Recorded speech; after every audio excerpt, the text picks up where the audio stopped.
বাজারে পাওয়া ঘিয়ের প্রায় ৬৭% ভেজাল, ৪৩% গুড় আর ৩৩% মধু খাবার উপযোগী নয়।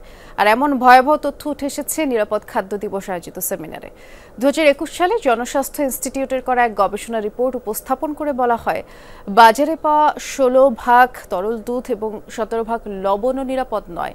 নিয়মিত সকল ভেজাল খাদ্য গ্রহণই মানুষের অসুস্থতার অন্যতম কারণ বলে জানান সেমিনারে আলোচকরা।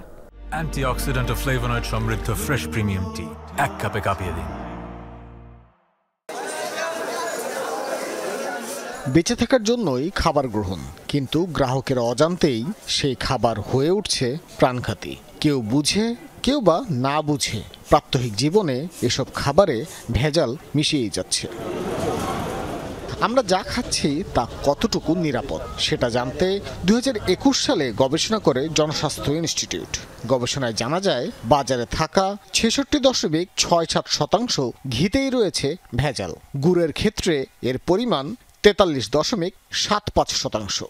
আর বাজারে থাকা মধু ও মিষ্টিতে ভেজাল রয়েছে ৩৩.৩৩ এবং ২৮.৫৭%। ইলেকট্রনিক মিডিয়ার সদস্যরা আছেন তাদের রোববার সকালে বিএসএমএমইউতে নিরাপদ খাদ্য কর্তৃপক্ষ আয়োজিত এক সেমিনারে ৪ বছর আগের এসব তথ্য তুলে ধরেন ঢাকা বিশ্ববিদ্যালয়ের পুষ্টিবিজ্ঞান বিভাগের অধ্যাপিকা। ৩৫,০০০ জনগণ প্রত্যেক বছর মারা যায় এই ডিজিজে, এবং ২০২০-এর ডেটা যেটা বলে যে শুধুমাত্র এই অনিরাপদ খাদ্যের কারণে বছরে ৩৫,০০০ মানুষ মারা যাচ্ছে।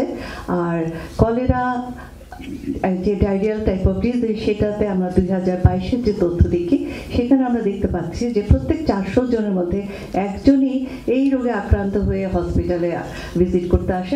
শুধু তাই নয়, ৪ বছর আগের এই জরিপে বাজারে থাকা ২৭.৯৩% হলুদে পাওয়া গেছে ভেজাল। লবণের ক্ষেত্রে এই হার ১৭.৩৩%, দুধে ১৬.৬৭%, মরিচে ১৪.৭৮%, আর চালে ৮.৩৩%। ৫ চামচের বেশি চিনি আমরা খাওয়া আমাদের উচিত হবে না, এবং রিফাইন্ড সুগার যেটা বলা হয় যে আমাদের ডায়েটারি ডিজাস্টার করে, সুতরাং বলা হচ্ছে যে এগুলোকে বলা হয় হোয়াইট পয়জন। লবণ এবং চিনিকে এগুলো আমরা যতটা পারি আমরা অ্যাভয়েড করব।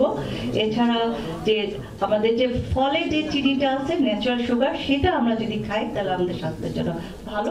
সুস্থ থাকতে বাসার ফ্রিজে রান্না করা খাবার এবং কাঁচা সবজি একদমই পৃথক পৃথক কম্পার্টমেন্টে রাখা খুবই জরুরি বলে জানান গবেষকেরা। নিজেকে সুস্থ রাখতে প্রতিদিন ৫ গ্রাম লবণের বেশি কখনোই গ্রহণ করা উচিত নয় বলেও জানানো হয় সেমিনারে। মিনারেল যেমন ক্যালসিয়াম, আয়রন, ম্যাগনেসিয়াম এগুলো আমাদের খাবারে যেন থাকে। ভাস্কর ভাদুরী, যমুনা নিউজ, ঢাকা।